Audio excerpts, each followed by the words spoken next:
Ngayon pong month of first Sunday of the month, I will share to you about circumcision of the heart. Sa second week ng February, I will share to you about out of the abundance of the heart. Sa third Sunday ng February, I will share to you about God looks at the heart.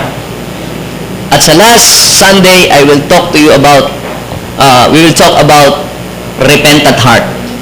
Now, let's talk about the circumcision of the heart. Sa Deuteronomy chapter 30 verse 6, samahan po ninyo ako, basahin po natin ito sabay-sabay. 1, 2, 3, go. And the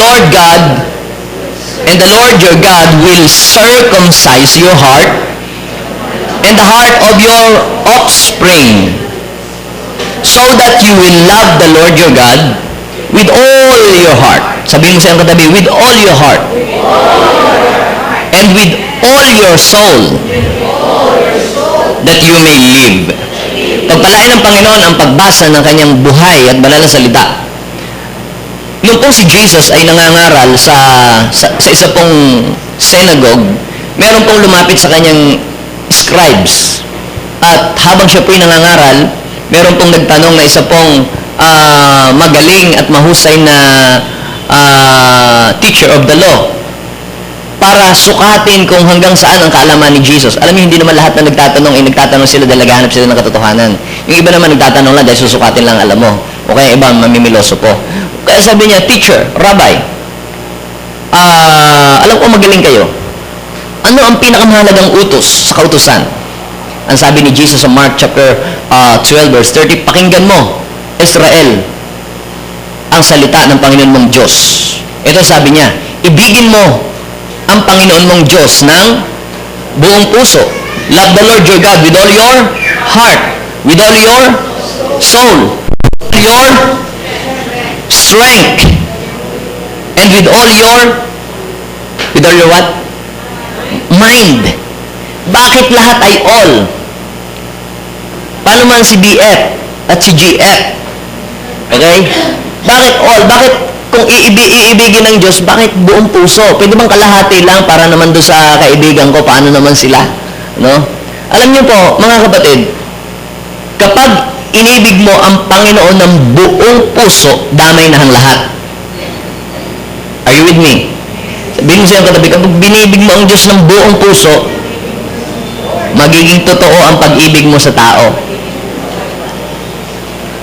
Bakit with all your heart? Sapagkat kung merong 1/4 na hindi nagmamahal sa puso mo sa Diyos, yung 1/4 na yon will become a space of the devil to possess you or to demonize you. Ito pong verse na ito, mga kapatid, ay kinot ni Jesus sa Deuteronomy chapter 6 verse 5. Sabi sa Deuteronomy chapter 6 verse 5, love the Lord your God with all your heart, with all your soul, with all your strength, with all your mind.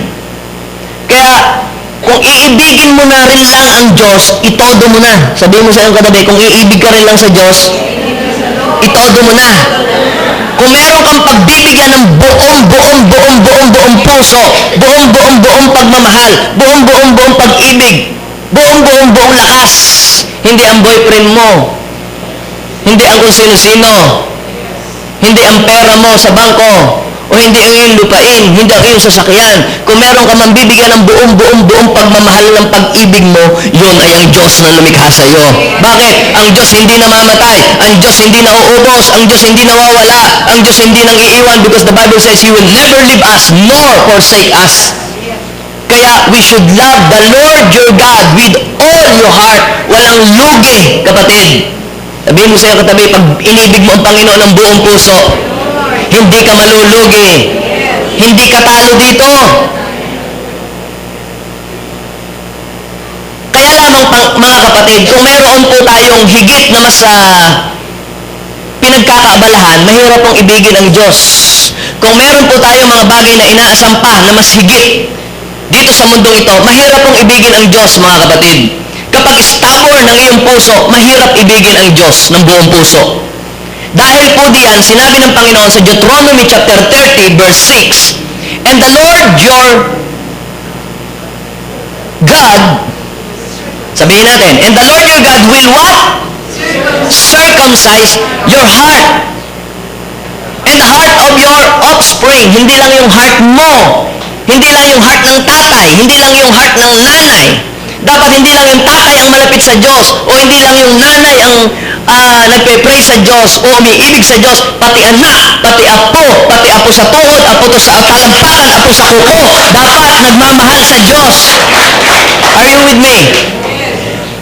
Ang sabi, God will circumcise your heart. Sabihin mo sa iyong katabi, ngayong araw na ito, humanda ka. God will circumcise your heart. Sino ditong handang magpa-circumcise sa Diyos? Yan. Ano po ba itong circumcision of the heart? Para po maintindihan natin yung circumcision of the heart, dapat nating malaman, mga kapatid, sa Bible po, there are two kinds of circumcision. Una po, yung tinatawag na natural circumcision. Pangalawa po, yung tinatawag na spiritual circumcision. What is spiritual circumcision? To understand spiritual circumcision, first, we must understand physical circumcision.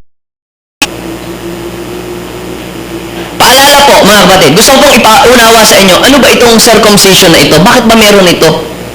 Bakit ba isinulat yan sa Bible? Di ba parang ang sagwa, ba't nilagay pa yun? Yan. Sa Genesis chapter 7, pero bago po ako magpatuloy, mga kapatid, isa pong paalaala mula sa TRCB. Yan. Ito po ang aking i-share po ngayon ito po ay rated PG. Bago po ako magpatuloy, paalala po sa mga magulang po na nandirito, ang mensahe ko po ngayon ay rated PG. May mga salita pong hindi angkop sa mga batang nasa palibot. Kaya patdumay po ng magulang ay kailangan para doon sa mga batang malilikot. No? Bigyan ko sa iyo yan. Tsaka yung mga bata, dalahin po ninyo doon sa children. Ito po ay above 18 years old. Itong ating pag-uusapan ngayon. Okay po ba? Yan. Ano ba yung circumcision? Ano? Basahin muna natin. Saan ba nag-umpisa yan? Paano ba na-invento yan? So, sa Genesis chapter 17, ang Panginoon po, sa verse 1, ay nagpakita po kay Abraham. Ang sabi po ng Panginoon kay Abraham, Abraham, walk before me and be blameless. Bakit sinabi ng Diyos yan kay Abraham? Sapagkat noong si Abraham ay tinawag ng Diyos mula sa Haran, si Abraham ay, ang buhay po niya ay talagang, kung titingnan po ninyo ay hindi maayos.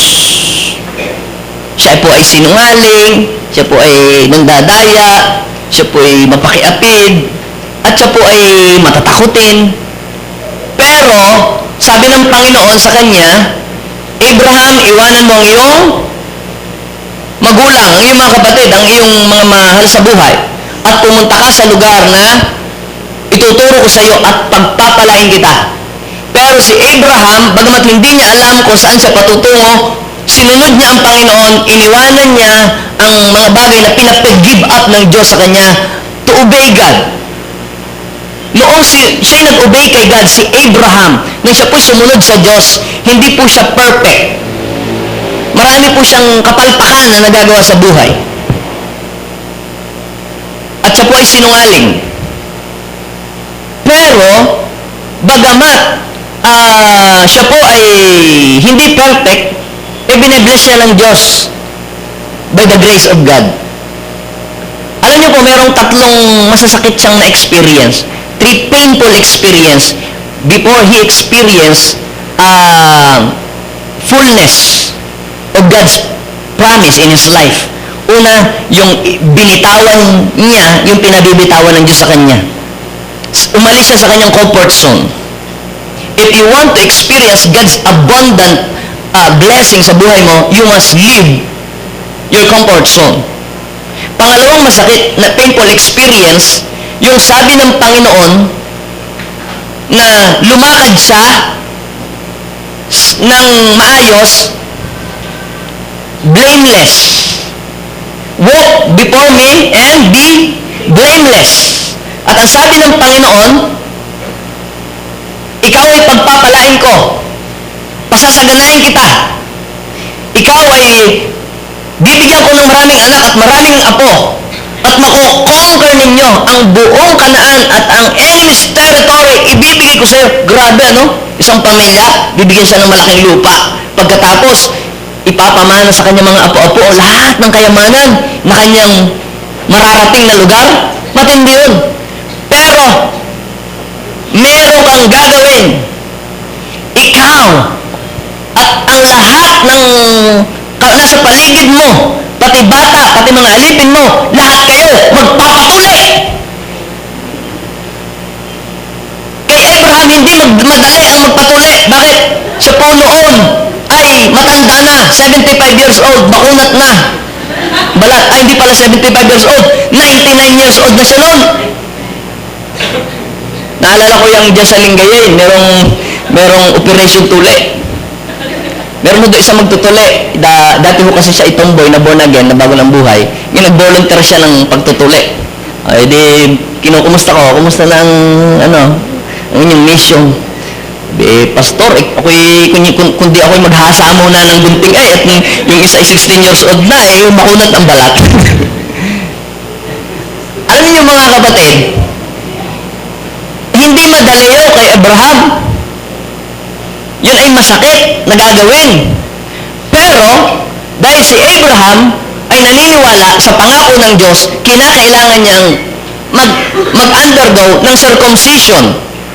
Sabi po dito sa verse 10 ng Genesis chapter 17, this is the covenant that you and your descendants must keep. Each male among you must be circumcised. So ano pong sabi? Lahat kayo dapat tuliin. Walang hindi magpapatuli.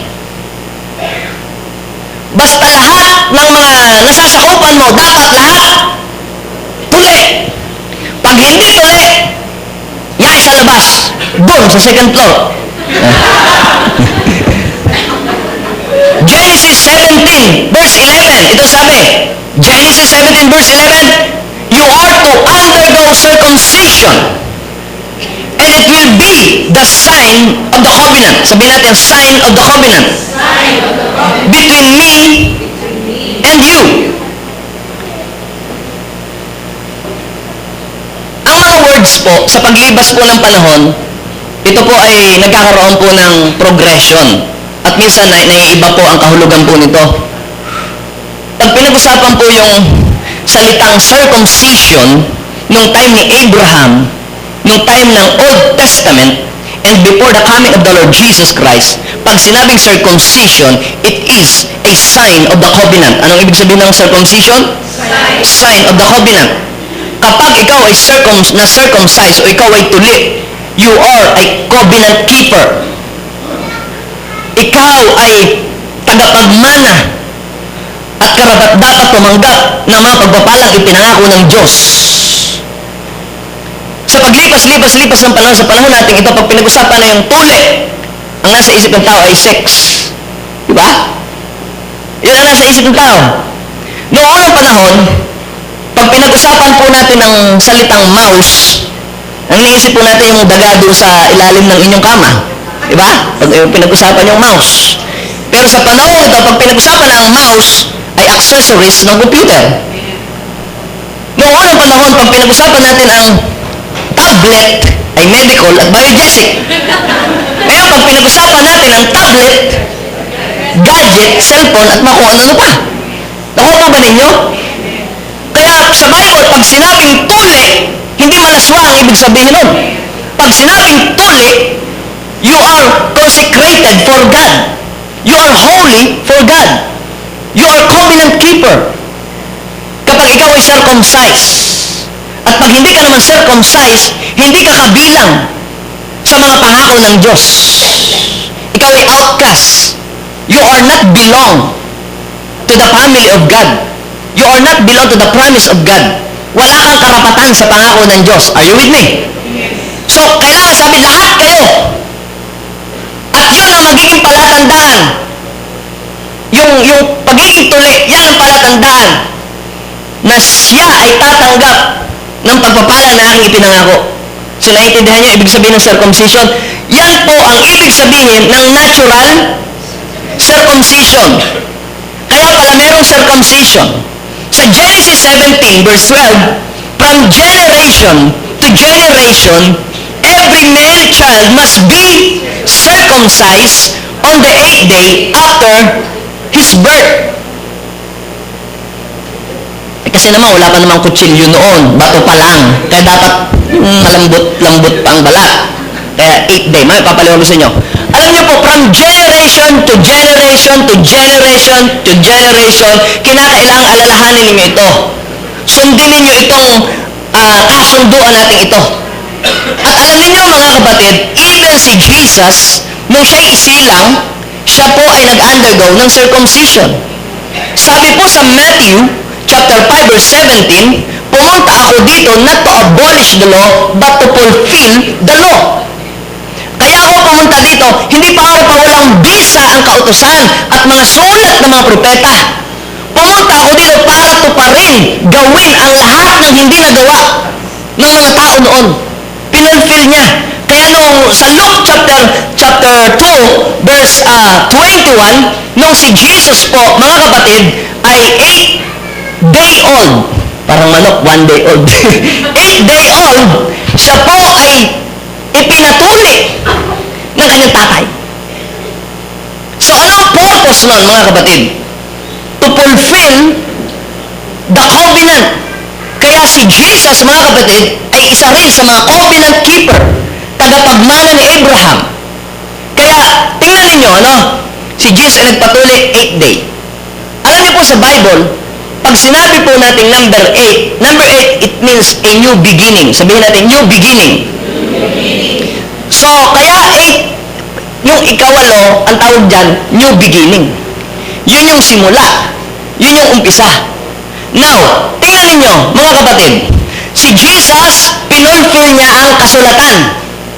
Noong siya ipako sa krus, lahat ng mga sacrificial law, lahat ng mga law of sacrifice, yung mga magsusunog-sunog ng mga handog na yan, tinapos na ng Panginoong Hesus sa krus ng Kalbaryo nung siya po ay bumaba dito sa lupa to fulfill the law. Lahat ng mga nakasulat sa kasulatan, lahat yan ay nagpapatungkol kay Jesus. At ginanap ni Jesus lahat ng ceremonial law sa Old Testament. Lahat yung patungkol sa Kanya. Yung panganay na hayop na dapat ikakatayin at patutuluin ng dugo, di ba?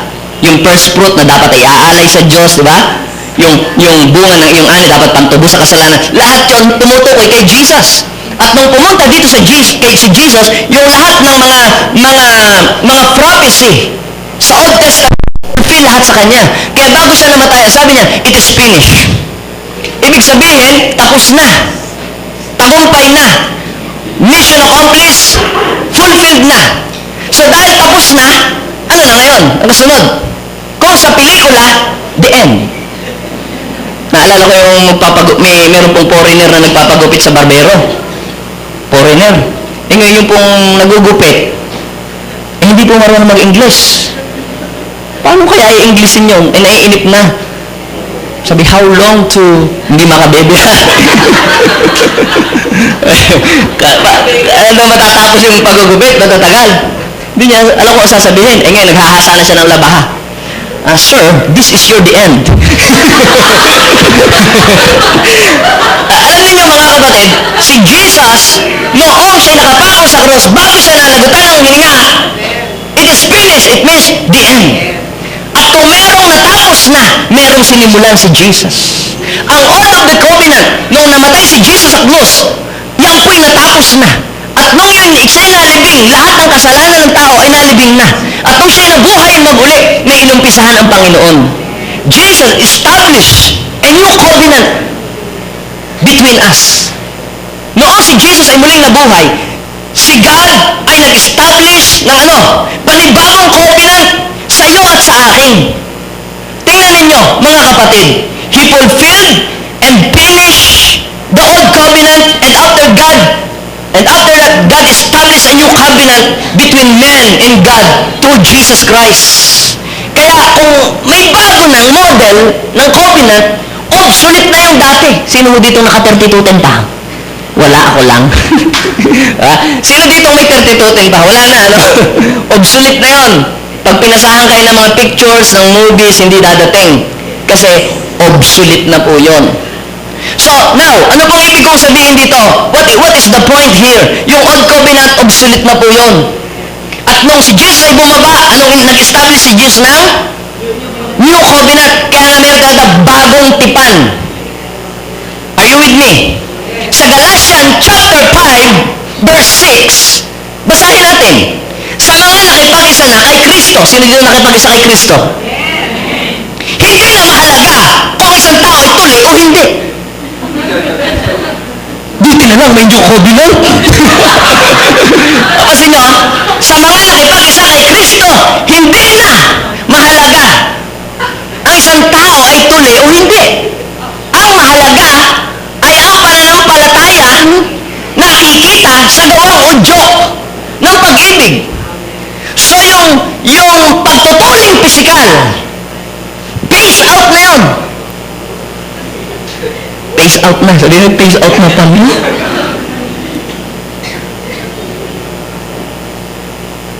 Romans chapter 2 verse 25 and 29. Ang inyong pagiging tuli ay mahalaga lamang kung tumutupad ka sa kautusan. Subalit kung lumalabag ka sa kautusan, para ka na rin hindi tuli. So, ibig sabihin, pag nagpatuloy ka pala noon, ibig sabihin, you are ready and willing and decided to obey kung ano ang nakasulat sa law. Dahil kahit tuli ka at hindi ka sumusunod sa salita ng Diyos, ikaw ay supot. Ano gayon, hindi tuli? Oh, kaya sabi ko sa inyo ito po ay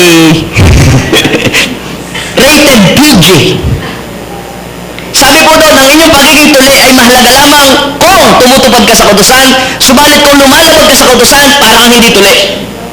Sabihin mo sa iyong katabi, pagka ikaw ay lagi na nagdadabog at nagrereklamo, para kang hindi tuli.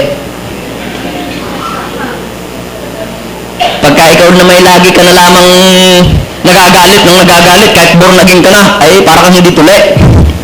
Verse 26, kung ang hindi tuli ay gumagawa ng gayon, nang ayon sa hinihingi ng kautusan, ay magaling pa hindi Kristiyano at mabait. Datapwat kayo may kautusang nakasulat ay lumalabag naman dito. Verse 28, sapagat hindi tunay na Hudyo ang isang tao, dahil lamang sa Hudyo ang kanyang mga magulang, at dahil sa pagtutuli ng laman. Kaya pala ang isang tao binabansagang Hudyo, it is because of circumcision of the flesh. Ang tanda ng pagiging Hudyo o ang tao isa'y Hudyo, dapat siya'y tuli. Pag hindi siya tuli, ang tawag sa kanya Gentile. Hindi kabilang sa mga pinangakuan ng Diyos. So, now, what is the point here? Sa verse 28, once again, sapagkat hindi tunay na Hudyo ang isang tao dahil lamang sa Hudyo ang kanyang mga magulang at dahil sa pagtutuli sa laman. Verse 29, ang tunay na Hudyo ay ang tao na nabago ang puso at kalooban ayon sa Espiritu at hindi ayon sa kautosang nasusulat. Ang papuri sa kanya ay hindi mula sa tao, kundi mula sa Diyos. What is the point? Meron tinatawag na spiritual Jews and natural Jews. At saka buko juice at pineapple juice. Hindi na kasali yun. Now, listen. Meron talagang totoong natural Jew. Pumunta kayo sa Israel. Meron diyang Hudyo. Pumunta ka sa Divisoria. Marami dong Hudyo. Magtitinda ng payong. Ay, hindi pala Hudyo yun. Mga mga Bombay pala yun. Okay? Tingnan ninyo ha. Meron talagang totoong Hudyo. Pag sinabing Hudyo ka, you are covenant keeper. Pag sinabing Hudyo, you are covenant keeper. Pero sabi ni Paul, meron ng panibagong Hudyo. Hindi yung tinuli sa laman, hindi tinuli sa gunting, kundi yun daw pong tinuli sa Espiritu. Yung mga naka-experience ng spiritual circumcision. Yung mga taong nabago ang puso. Yun ang mga tunay na Hudyo. Kaya mga kapatid, pag sinabing Hudyo, ikaw ay pinili. Are you there? Ay sabi ng Biblia, paano yan? Hindi na tayo kasali doon kasi wala naman tayong blood ng pagiging Hudyo. Pero sabi ng Biblia, binago na ngayon ng Panginoon. Hindi na Hudyo ang isang tao dahil tuli siya. Kundi, Hudyo na siya dahil nabago ang puso. So ano tayo ngayon? We are spiritual Jews. At pag sinabing Hudyo ka, tagapagmana ka ng mga pangako ng Jews. Amen? Sino dito ang spiritual na Hudyo? Yung tumanggap kay Kristo bilang Panginoon, sariling tagapagligtas. Ikaw ay isa ng tunay na Hudyo. At pag ikaw ay Hudyo, kabilang ka sa pinangakuan ng Diyos. Now, what's the point here? Sa Colossians chapter 2 verse 11, when you came to Christ, you were circumcised.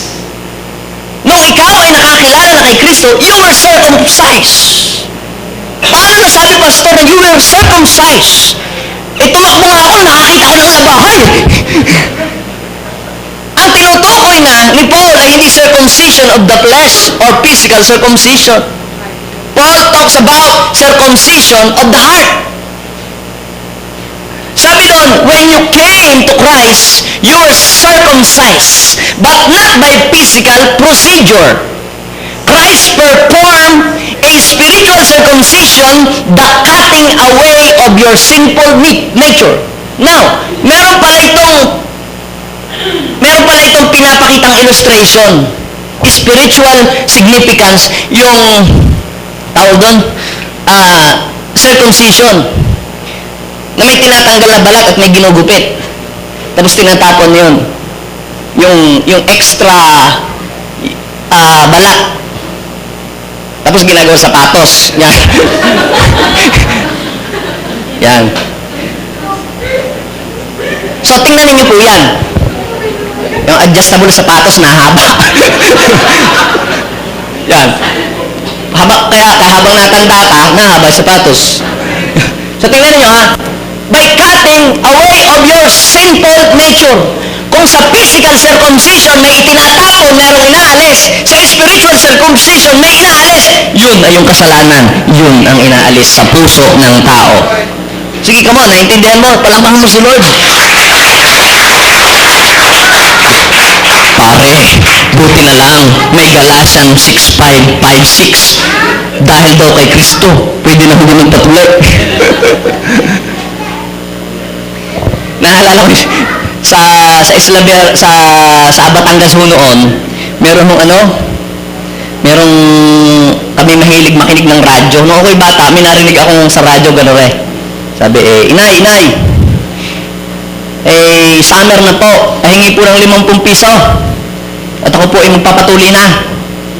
Sabi, anak, are ang 100. At isama mo na rin ang iyong tatay.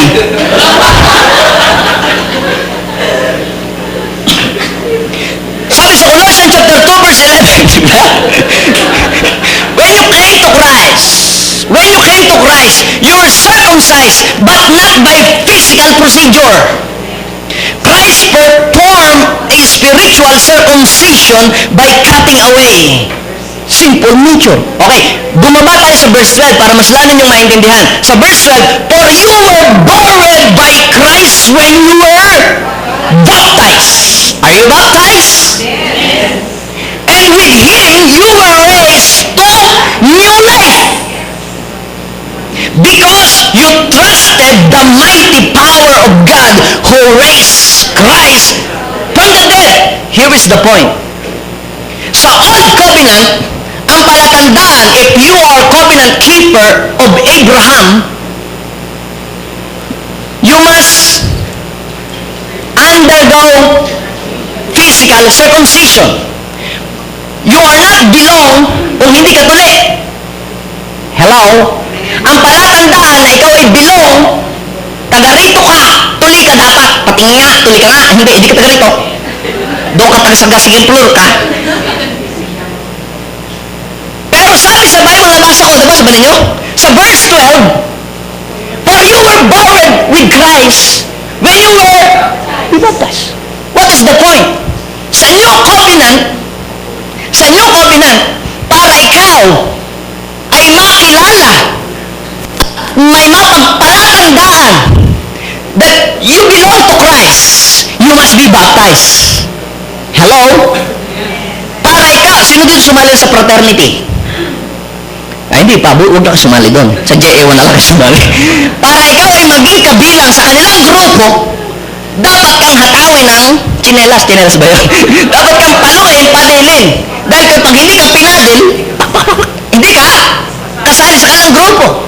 Kailangan merong pasa na makita sa iyong binti at paso ng sigarilyo sa iyong dibdib para ikaw ay kabilang sa aming grupo. You are not belong kung wala kang tato ng triangle dito. Di ba? Ako ba ninyo? What is the point? Para naman ikaw ay maging kabilang sa followers of Christ, to become a genuine followers of Christ, para maging disipulo ka ni Kristo. Kaya si Jesus ay nagpabaptize para lahat ng susunod kay Jesus ay dapat ding magpabaptize. Hindi po pwedeng sasabihin ng isang ama, anak, magpatuloy ka, tapos ako ay hindi tuloy. Are you getting what I'm saying? Bago mo ituro sa iba, dapat ikaw muna. Kaya si Jesus, hindi sana siya babautismuhan ni John the Baptist. Hello? Pero dahil isa sa command ni Jesus bago siya umakyat sa langit, Matthew chapter 28, verse 19 to 20, go therefore into all nations and make disciples. Ang palatandaan na ikaw ay disipulo ni Christ, sa natural, you must be baptized. Sabihin mo sa iyong katabi, you must be baptized. Ang baptism of water is not a sign of being mature. It is a sign of being sure that Christ is your Savior. Hindi po ito pagpapalit ng relihiyon. Hello? This is not a sign of changing religion na kung ano-ano. Ang ibig sabihin ng water baptism, ikaw ay nakikipagkasundo kay Kristo. Beginning today, from the very start na ako'y baptized, this is the starting point na ako'y lalakad together with Christ. Are you there?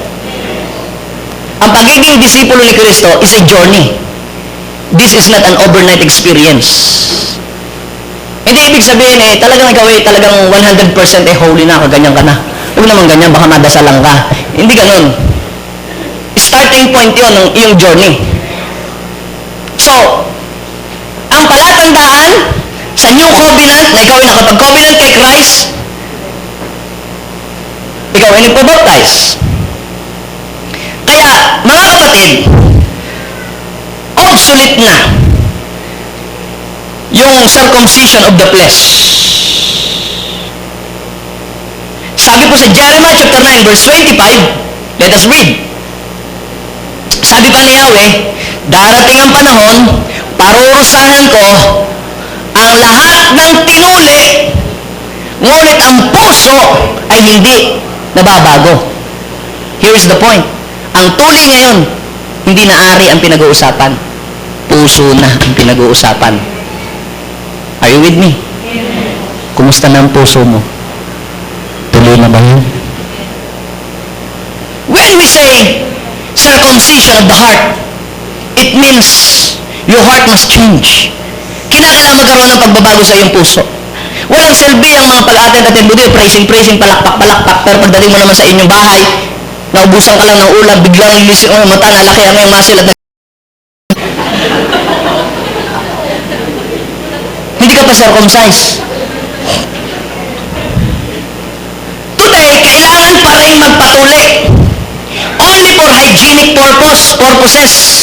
Not for the requirements of salvation. Hindi na yan kailangan. Pero, para naman hindi ka mabully sa school, patuli ka na rin.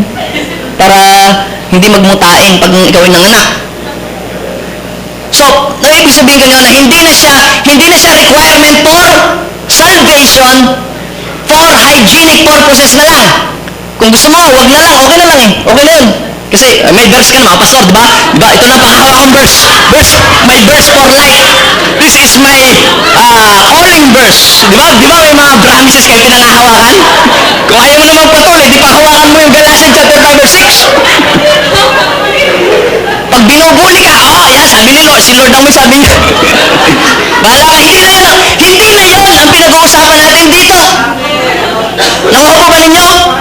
Kung ayaw mo magpatuloy o gusto mong patuloy, labas na ako doon.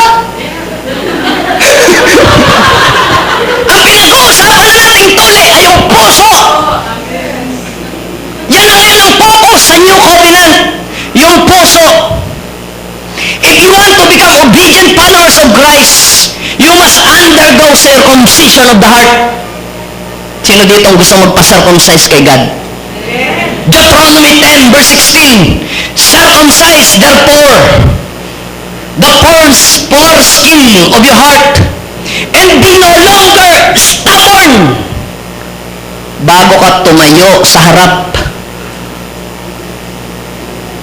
you must undergo spiritual circumcision. Bago ako magturo sa inyo, bago ako maghayag salita ng Diyos sa iba, ako muna ang nagpa-circumcise. Tingnan ninyo mga kapatid, ang circumcision ay kailangan if you want to experience divine blessing, if you want to experience God's abundant blessing, God's promise sa iyong buhay, dapat ikaw ay circumcise. Sabihin mo sa iyong katabi, dapat ikaw ay circumcise. Kung ikaw ay matampuhin, you need to undergo circumcision of the heart. Kung ikaw ay siloso pa rin, 10 na ang inyong apo, you must undergo circumcision of the heart.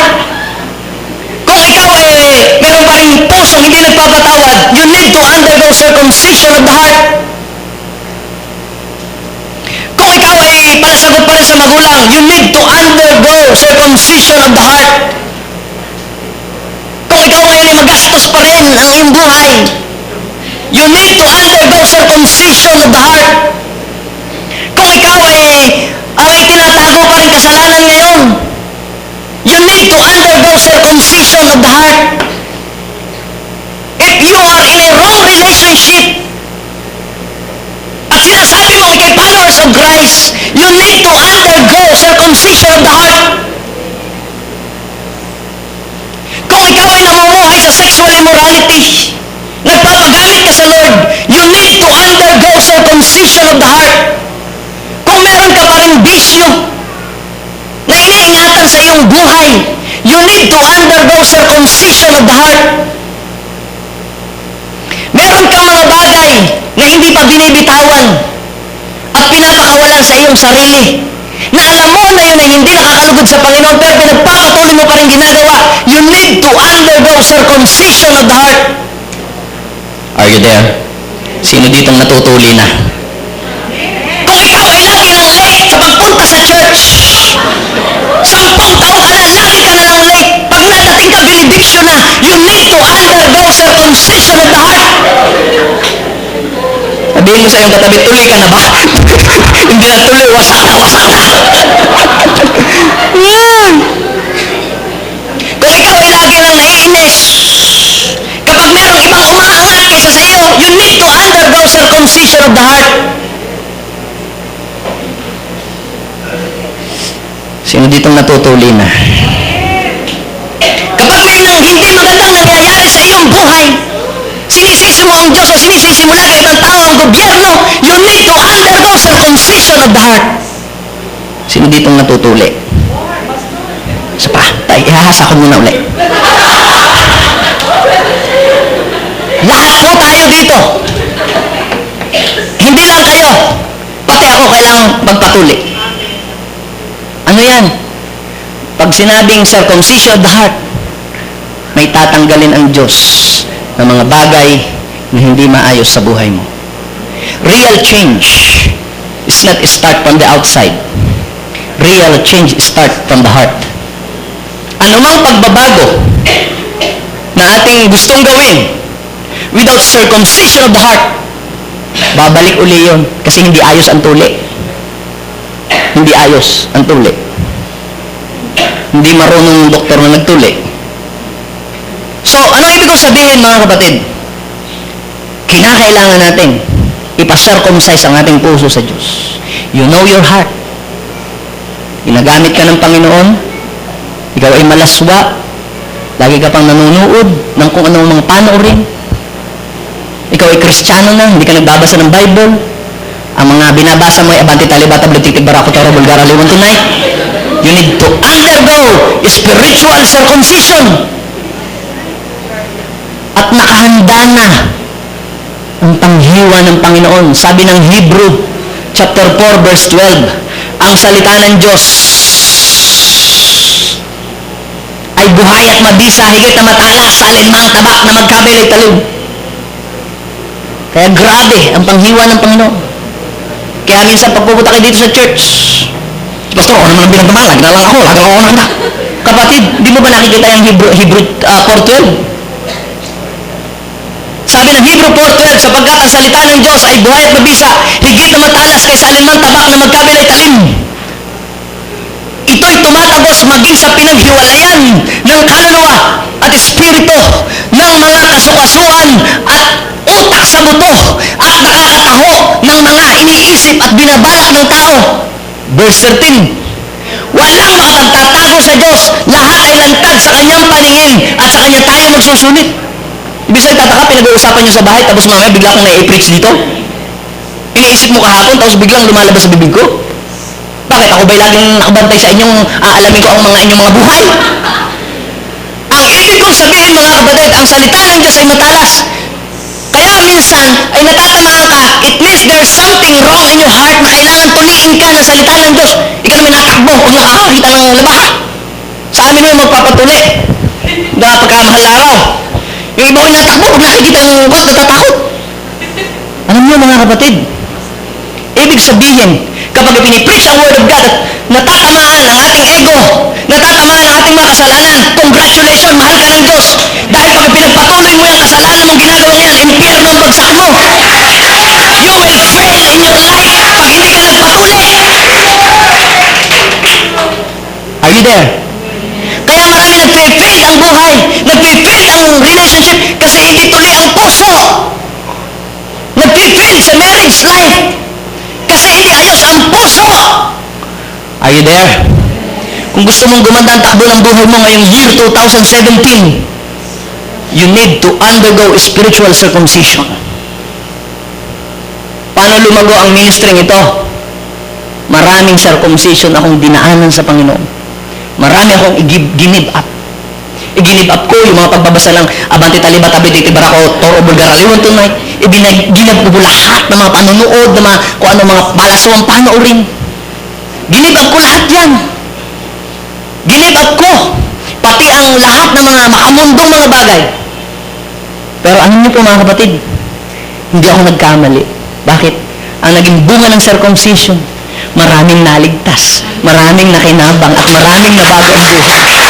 At kung gusto mo maging useful ka, maging kagamit-gamit ka, dumami ang cell group mo, dumami ang cell group mo, dumami ang iyong inaakay, ang lahat ng mga tao ay sumama sa iyo. Kapatid, you need to undergo circumcision of the heart. Bakit? Pag hindi circumcise ang puso mo at dumadami na ang iyong mga miyembro, dumadami na ang iyong cell, mas magaling na ngayon ako kay Pastor.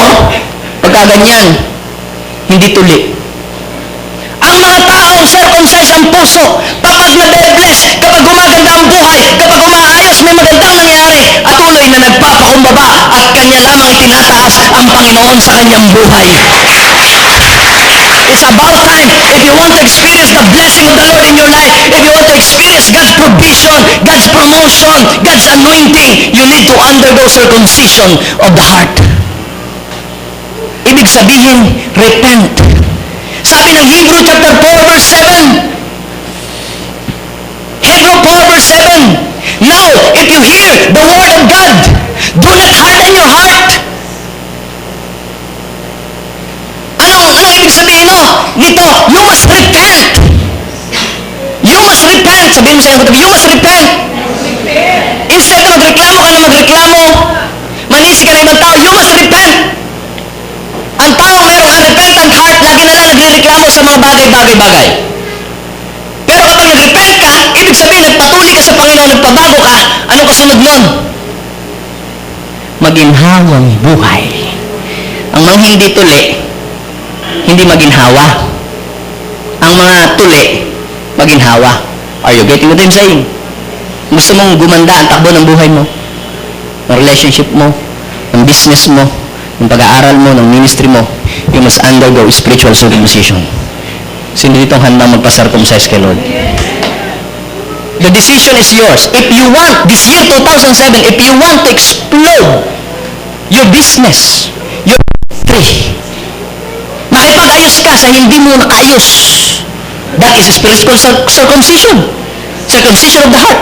Marami gustong tumanggap ng Abrahamic blessing, Christ blessing, ayaw naman magpa-circumcise. Dahil siyang mali. Hindi na kasi okay naman yan kanina. Tsaka, inagaw niya kasi yung upuan ko. Eh ako, 10 years na ako dito, yun ang upuan ko. Tapos ngayon, inagaw na ako ng upuan. You must undergo spiritual circumcision. Hindi na nakamayan, hindi na pumunta sa church. Yung mga yan, kailangan ng tuliin ng puso. Matampuhin pa. Pero kapatid, ngayong hapong ito, ngayong umaga ito, sinabi ko ito not to condemn you, but to bless you. Para makita mo kung anong aayusin ng Diyos sa buhay mo. At pag nagpaayos ka, kasunod na ang pagpapala sa buhay mo. Hindi ko alam kung ano mga pinagdaanan nyo, ba't kayo ganyan. Tayo, may kanya-kanya tayong background. Maaaring kayo po ay nasugatan, niloko ng ibang tao. Kayo po ay sinamantala.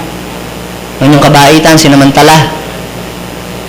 Pero gusto kong sabihin sa inyo, sa inyong covenant, lahat ng hindi naging maayos sa buhay natin, kayang ayusin ng Panginoon. Kung ikaw man ay nasaktan, ikaw ay nasugatan, ikaw ay nanghina, na down, niloko, na hurt, anumang pain meron ka sa puso mo, sabi ng Panginoon, sa Psalms, chapter 1, verse 47, yung mga pusong wasak, kanya ring lulunasan. Ang natamo nilang sugat, agad-agad tatapanan.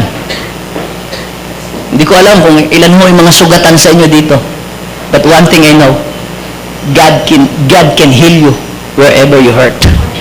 Handa ba kayong magpatuloy sa Panginoon? Magpa-opera? Magpatanggal, Lord? Hindi ko kayang baguhin sarili ko eh. Only you can change my life. Ang sabi ng Deuteronomy 30 verse 6, God will circumcise your heart. Are you willing? Are you ready? Are you prepared? Are you decided or undecided? If you are decided, now bow your head. Huwag mong pakialaman yung nasa katabi mo, nasa kaliwa, nasa kanan. Gusto yung pakialaman. Walang pansinan. Ngayon, ikaw ang kinakausap ng Panginoon. Ready ka na ba ngayon na magpa-circumcise ng puso mo? Anak, matagal na kitang gustong gamitin. Anak, matagal na kitang tinatawag. Pero still, your heart is very stubborn. Ang tigas ng puso mo. Ang tigas ng puso mo. Today, God said, I am giving you a chance. I am giving you a chance to give your heart to me. And I will circumcise it if you are willing. But if you are stubborn, I can do nothing. I can do nothing. If your heart is stubborn, I can do nothing to you. Sige. Walang pakialaman. Walang pansinan. Pansinin mo lang ngayon si Lord. Ang blade ng Holy Spirit ay nakahanda na hiwain at tanggalin ang mga bagay sa puso natin minumata. Sa bawat sandali ng buhay ko,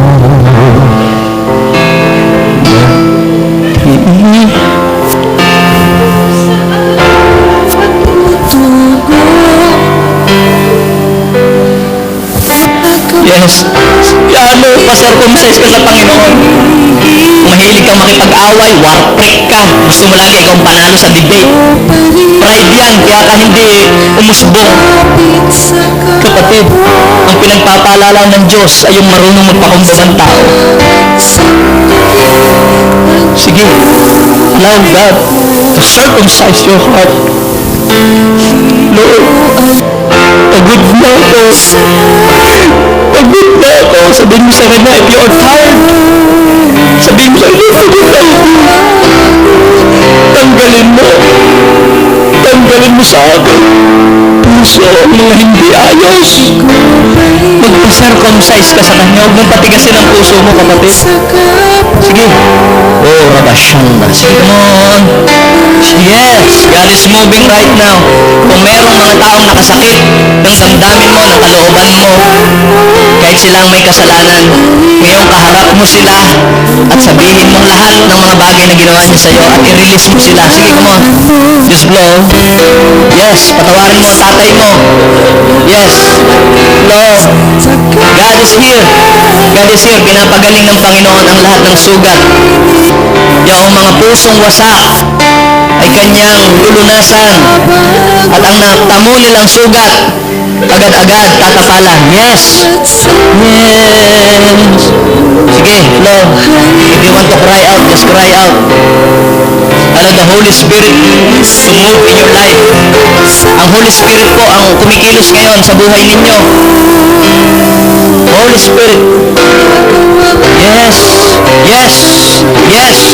Yes. Oh, Jesus. Oh, Jesus. Yes. Yes. Sige, come on. Sige. Sige. Just pour out your heart. Just pour out your heart. God is touching you. God is touching you today. Oh, Rabashanda. Yes, just flow, flow. Allow the Holy Spirit to touch you. Meron ka nagawang pagkakasala sa Kanya, just confess it. Give it to God. At babaguhin ka niya. Sige, come on, come on, come on, come on. Yes, God is touching you today. Huwag mong pagmatigasin ang puso mo. Sige, kung gusto mong kumilos ang Panginoon sa iyong buhay, God is touching you. God is touching you. Kung gusto mong guminhawa ang takbo ng iyong buhay, allow God to circumcise your heart. Sige. Yes, yes, yes. Anak, ako ay mag-uumpisa at maggagawa ng panibagong bagay sa iyong buhay. Ang mga bagay na nawala sa iyo ay aking ibabalik sa ating Panginoon. Yes. Shikarabararayan. Yes. Touch. Touch. Sige po, sige po. Yes. Allow the Lord to circumcise your heart. Yes. Yes. Yes, sige. Kung meron kang mga nagagawa sa Panginoon ng mga pagkukulang, pagsisihan mo yan sa Panginoon. Humingi ka ng tawad sa Kanya. At ang Diyos ay magpapatawad. Handa ka niyang baguhin, handa ka niyang ayusin, basta magpakumbaba ka lamang sa Kanya. Oh, Jesus. Oh, Lord. Jesus. Jesus. Move in this place. Yes. Hihipuin ka ng Panginoon. Yes. Touch.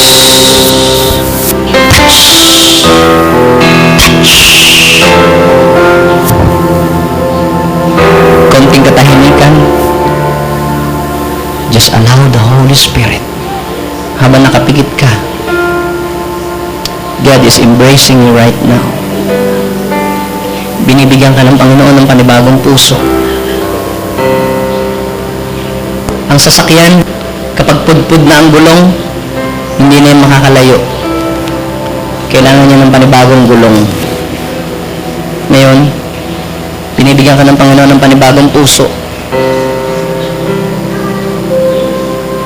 Makakalatakbo ka ng malayo. God is giving you a new heart today. Binibigyan ka ng Diyos ng panibagong puso ngayon. Tanggapin mo. Ang bagong puso na yan. Ikaw na nagsisi ng taos puso at nagpakumbaba ng buong puso. Binibigyan ka ngayon ng Panginoon ng bagong puso. Claim it. Claim it. Bagong puso. Bagong puso. Pusong hindi na laging nagagalit. Puso ng hindi naging mainitin. Pusong hindi naiinggit sa ibang tao. Pusong hindi na maiinggitin. Pusong hindi na siloso. Yes, claim it. At huwag mo nang muling ibalik yung pusong dati.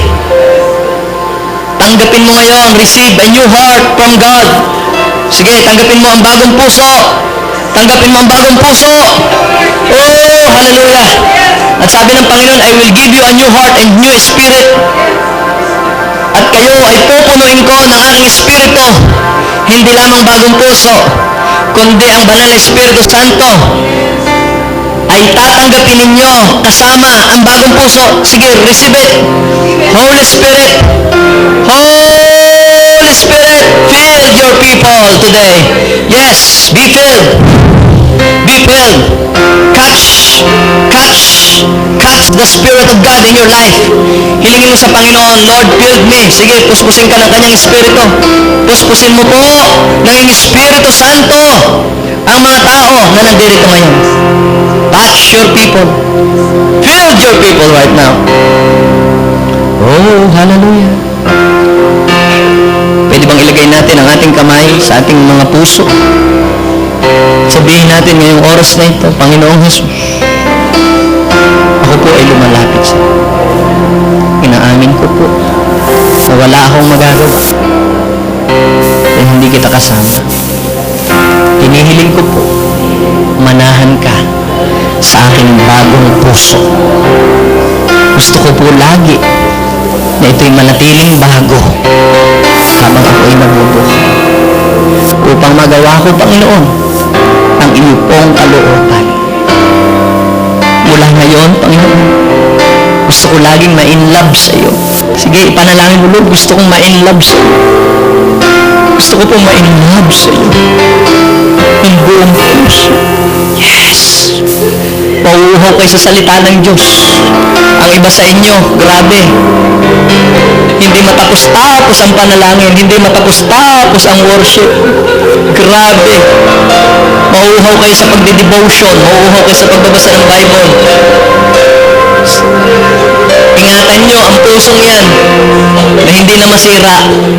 Ingatan nyo ang bagong puso na yan na hindi malagyan ng anumang dot. Ingatan nyo ang pusong yan na hindi malagyan ng anumang spot or wrinkle ng kaaway. Yes!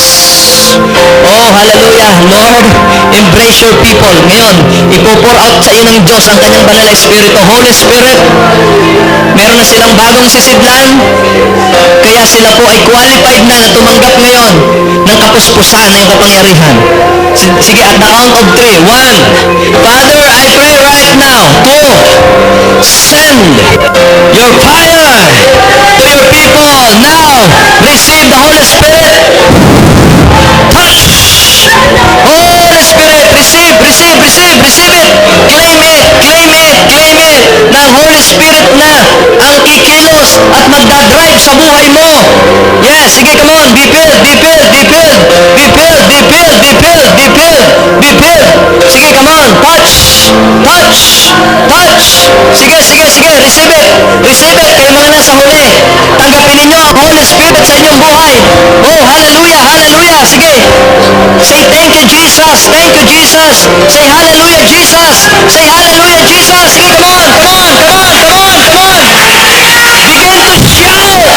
say thank you, Jesus, for a brand new heart.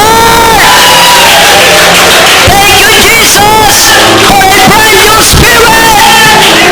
Oh, hallelujah. We give you honor.